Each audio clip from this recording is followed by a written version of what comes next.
Pour ceux qui l'ignorent, je suis un grand fan de M. Night Shyamalan et j'aime tous ses films. Oui, même celui auquel vous pensez quand vous pensez à un mauvais film de Shyamalan. Je peux même vous expliquer en quoi un mauvais film de Shyamalan n'existe pas. Même celui-là. Donc forcément, j'attendais avec une certaine impatience ce Split, bien qu'étant un petit peu limite. L'histoire de ce film est relativement simple, c'est 3 adolescentes qui se font capturer par un psychopathe joué par James McAvoy, qui a la particularité d'avoir 24 personnalités dans sa tête. Et c'est tout. Ouais, voilà, c'est ça le film.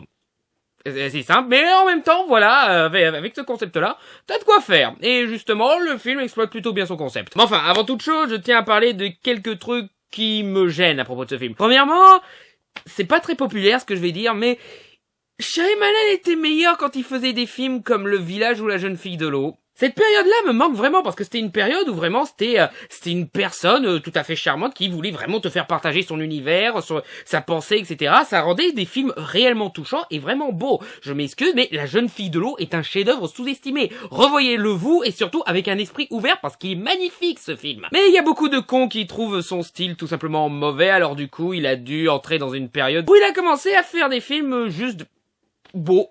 Pas mauvais, mais qui sont pas vraiment aussi personnels et touchants que La Jeune Fille de l'eau, ou Le Village, ou Signe. Toujours des bons films, hein, j'insiste là-dessus, mais voilà, c'est quand même dommage qu'il ait commencé à limiter un petit peu ce qu'il faisait Shyamalan, juste parce que quelques crétins ont mal compris ses films. Et le deuxième problème que j'ai avec ce film, c'est le premier film, vraiment le premier film de Shyamalan, où il y a vraiment un point scénaristique qui pose problème.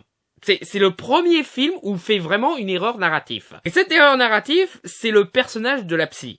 La psy ne sert à rien dans le film. Je vais même dire, elle aurait dû être totalement supprimée pour ce qu'elle apporte. Déjà, le fait que on cut de ces passages où on est censé comprendre un peu mieux la psychopathie de James McAvoy, comprendre le fonctionnement de son cerveau, comprendre qu'il y a beaucoup de personnes qui, justement, ont différentes personnalités, ils peuvent même apprendre à changer physiquement à cause de ces différentes personnalités, voilà. Mais ça me semble être des informations qui ne sont pas réellement nécessaires pour l'histoire qui se passe, et qui, de toute façon, on peut découvrir d'une autre manière à travers les 3 adolescentes. Il y a un moment où elle intervient directement dans la situation avec les 3 adolescentes, mais pour ce qu'elle en fait, voilà, ça aurait pu être largement réécrit sans elle. Mais le plus gros problème, c'est vraiment que ces scènes où elle apparaît, ça casse l'ambiance. Je veux dire, pendant tout le film, t'as vraiment cet aspect vraiment claustrophobe où t'as envie absolument de sortir de cette salle par n'importe quel moyen. T'es vraiment dans la tête de ces gamines qui sont prisonnières, quoi.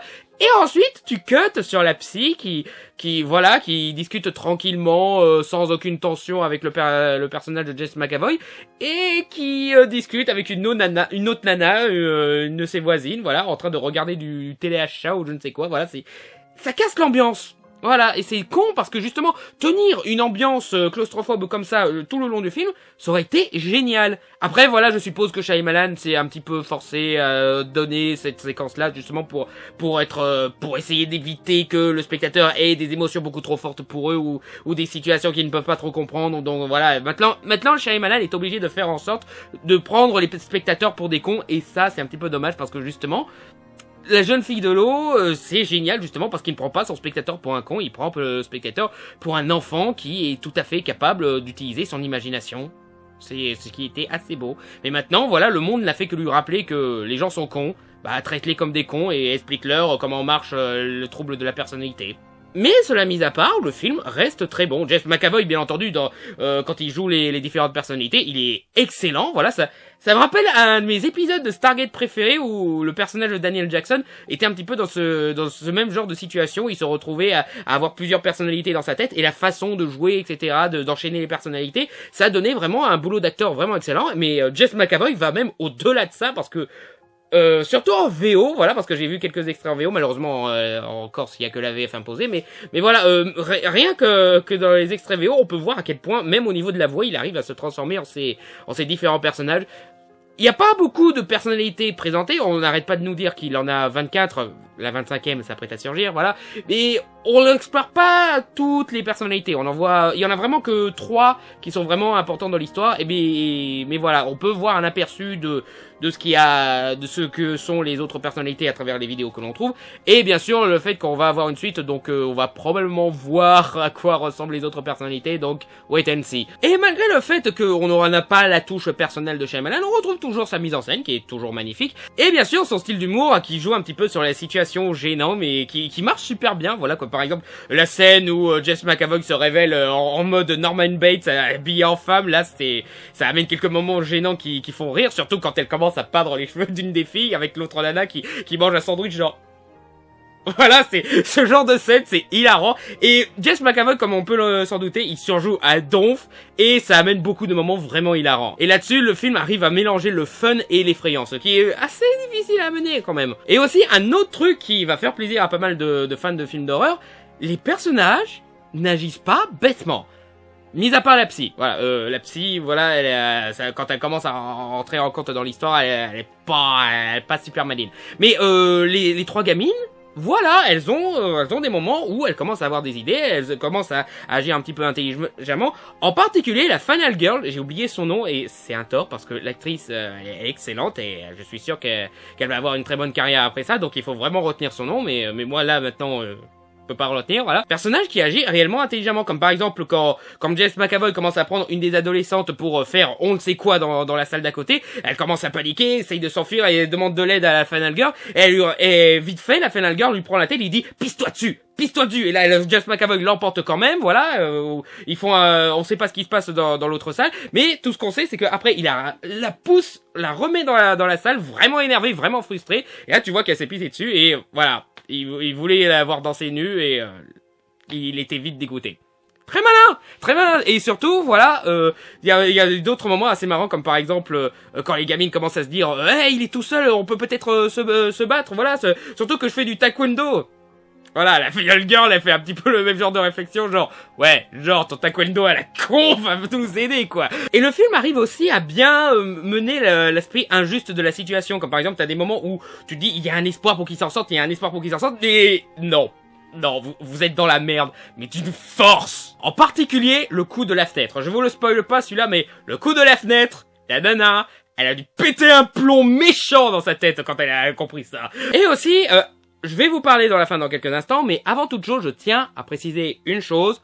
Il n'y a pas de twist dans ce film. Ok? Fermez vos gueules une bonne fois pour toutes sur Shyamalan qui fout tout le temps des twists dans ses films. Parce que déjà, c'est totalement faux. Je veux dire quoi? 4 de ses films ont des twists. Sur 12 films, voilà, c'est pas terrible de dire qu'il fait des twists de partout, hein. Et dans ce film, il n'y a pas de twist. Il y a des révélations, mais ce sont pas de réels twists. Un twist, c'est une révélation à la fin qui change totalement ta vision du film. T'as rien de ça dans Split. Tu as ça dans le Sixième Sens, dans Incassable, dans le Village ou même dans The Visit, mais tu n'as pas ça dans Split. Ce que tu découvres à la fin de Split, ça change pas du tout ce qui s'est passé. Un twist, ça aurait été du genre, voilà, les trois adolescentes, ce sont d'autres personnalités de Jess McAvoy qui essayent de survivre dans sa tête, qui peuvent pas s'en sortir. Ou encore que la psy a mis en place une simulation pour voir qu'est-ce qui se passe quand on offre à Jess McAvoy ce qu'il veut. Voilà, ça aurait été des twists. Mais c'est pas le cas. Il n'y a pas de twist dans ce film. Ce qu'on découvre à la fin, c'est soit de la surprise, soit de la logique narrative. Comme par exemple, on va commencer à entrer dans la partie spoiler, on va parler de ce qu'on découvre à la fin. Comme par exemple, le fait qu'on découvre pourquoi la Final Girl arrive à garder son froid dans ces situations. Elle a un tonton qui la viole régulièrement.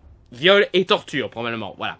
Et ça, c'est pas tant un twist parce que honnêtement, dès que tu vois le premier flashback au début, tu te dis ouais, il va forcément lui arriver quelque chose, ça va expliquer pourquoi elle arrive à garder son câble et à vraiment à vraiment réussir à manipuler Jess McAvoy pour réussir à se sortir de cette situation. Voilà, dès que j'ai vu le premier flashback où elle commence à discuter avec son tonton, là je me dis ouais, on va sûrement découvrir un truc. Après je dis pas ça en mal, hein, genre le film est prévisible donc c'est nul. Non, c'est juste de la logique narrative et c'est toujours intéressant de découvrir justement qu'est-ce qui est arrivé à travers ces flashbacks. Voilà. Moi, quand j'ai vu le premier flashback, je me suis dit, ok, soit elle a été capturée, soit elle a été violée, justement, soit elle s'est paumée en forêt, elle a dû survivre en combattant des animaux ou quelque chose, voilà, selon ce qu'il allait devenir, et voilà, j'ai eu confirmation au fil des flashbacks. Et même le fait que Jess McAvoy épargne la Final Girl, parce qu'il découvre qu'il a toute une religion sur le fait qu'il faut tuer ceux qu'il considère comme impurs, à savoir ceux qui n'ont pas réellement souffert, voilà. C'est une logique de psychopathe, hein, c'est genre les gens purs, c'est ceux qui ont des cicatrices, voilà, ceux qui ont une vie horrible, et à la fin, justement, elle découvre que, comme elle se fait violer et torturer régulièrement par son oncle, justement, elle a l'âme pure, selon lui, selon sa logique. Du coup, voilà, c'est une logique de psychopathe, donc il faut pas trop chercher trop loin, mais voilà, les enfermer chez toi et les torturer psychologiquement, c'est pas compté comme les rendre purs, les gamines, là, faudrait peut-être réfléchir avant de les buter, non? Mais la surprise. La grosse surprise qu'on apprend à la fin, voilà, c'est la partie quand je voulais vraiment parler parce que c'est vraiment le moment qui rend vraiment le film fascinant. Ce n'est toujours pas un twist, mais voilà. Donc à la fin, la Final Girl, bien entendu, elle survit, voilà, elle arrive à être récupérée par les autorités, voilà. Et James McAvoy s'est enfui, voilà, prévoyant déjà de faire déferler la bête sur quelqu'un d'autre. Et à ce moment-là, où il commence à parler à lui-même en train de projeter entre ses différentes personnalités ce qu'ils vont faire par la suite, il y a une musique qui commence. Voilà. Et là, la musique, elle commence à faire...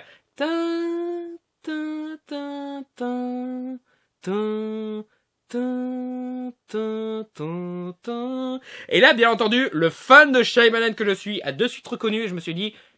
Musique d'incassable. Pourquoi il y a la musique d'incassable dans ce film ? Et là, la scène continue, on te montre le titre du film pour montrer que c'est la fin. Et justement, là, la musique, elle commence vraiment à entrer dans ce moment épique. Voilà, on enchaîne à une scène dans un café, voilà. Et là, je commence à me dire, bon, ok, c'est quand que Bruce Willis débarque, là, sérieux. Pourquoi vous avez mis cette musique ? Ça sert à rien, quoi. Et on voit qu'à la télé, on parle de ce qui s'est passé, voilà, de James McAvoy qui est un serial killer, qui se fait appeler la Horde parce qu'il a plusieurs personnalités dans sa tête. Et là, il y a une nana dans le café qui commence à dire, hey, ça me fait penser à ce mec en chaise roulante qu'on a interné il y a 15 ans.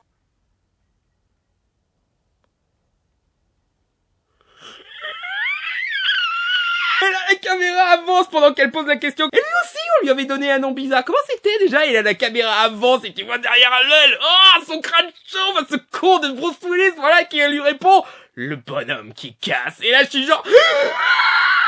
Et là, je prends mon ami en criant de... Donc oui, pas vraiment un twist, comme je l'ai dit. Tout ce que ça révèle, c'est que Incassable et Split se passent dans le même univers, ce qui n'apporte pas réellement de retournement de situation, comme je l'ai expliqué avec les twists.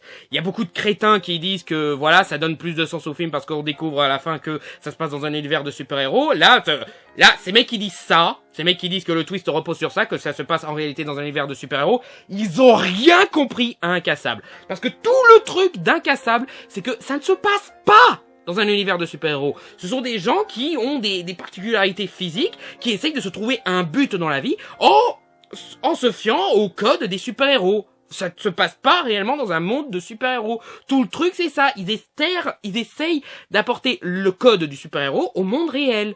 Parce que le reste du monde n'a rien de super-héroïque. C'est sombre, c'est dark, il y a du drame, etc. Voilà. Et pareil, découvrir que ça se passe dans un monde de super-héros, Split, ça change rien, voilà, c'est toujours une histoire de survie, c'est toujours l'histoire d'une gamine qui en a marre d'être une victime et qui décide de contre-attaquer, voilà. C'est toujours l'histoire d'un psychopathe qui se dispute entre différentes personnalités et dont on découvre qu'il a des pouvoirs incroyables, voilà. C'est au-delà de ça, savoir que ça se passe dans un univers de super-héros, c'est pas intéressant. Ce qui est intéressant, par contre, c'est ce que ça dit pour la suite, parce que Shyamalan a apparemment une intention de faire une suite à Split et Incassable, voilà, où justement le personnage de Dave Dunn va combattre la Horde, voilà, et va probablement s'associer à la Final Girl de ce film. Et du coup, ça devient vraiment intéressant, parce que le projet d'Incassable 2, ça, on en parle depuis un moment, mais j'ai jamais réellement cru. En tout cas, jusque-là, parce que justement, le film montre réellement des petits éléments où Incassable 2 peut donner quelque chose d'intéressant. Comme par exemple, là je m'imagine déjà des scènes genre David qui va aller voir Elijah dans son hôpital psychiatrique et lui poser des questions sur comment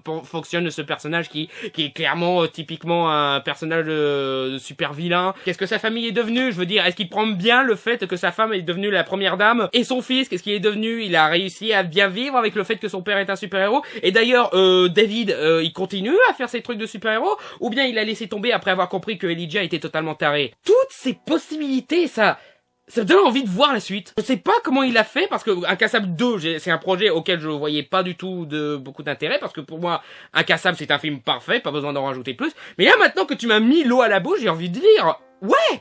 Montre-moi ce que tu peux faire avec ça. Surtout qu'en plus, Bruce Willis, là, actuellement, au niveau de sa carrière, il a bien besoin d'un boost comme il a eu avec Sixième Sens et Incassable, qui rappelle que il est un bon acteur dramatique, qui au lieu de l'enfoncer dans un genre de film d'action qui commence à le saouler, voilà, parce que là, depuis Die Hard 5, le mec... voilà, il est fatigué, il a plus envie de faire il a plus la passion de faire des films d'action, il a juste envie d'arrêter. Donc du coup, le faire revenir dans une suite d'Incassable, je trouve que c'est une bonne idée pour justement le rappeler au monde que je suis un acteur, putain. Arrêtez de me demander de détruire des trucs. Bref, tout ça pour dire que je vous conseille d'aller voir Split si vous l'avez pas déjà vu. Pour moi, c'est un très bon Shyamalan, c'est juste pas un des meilleurs, voilà, surtout que en plus c'est en tant que comparé à Incassable, voilà, ça tape pas énormément, mais ça reste quand même un très bon thriller psychologique et j'ai hâte de voir les prochains films de Shyamalan, surtout s'il s'attaque à cette fameuse suite d'Incassable. En attendant, je vous dis à la prochaine pour de futures vidéos, que ce soit en bonus ou dans Fermez-la et alerte spoiler. Voilà, je bosse toujours sur Solide sur Pirates des Caraïbes 3 et je vous invite bien sûr à voir d'autres films de Shyamalan, même ceux que vous avez trouvé mauvais pour les redécouvrir et voir que finalement ils étaient pas si mauvais. Et bien sûr, je vous invite à revoir Incassable, qui est tout simplement un de mes films préférés. Bonne journée à tous et à bientôt sur Voxmaker.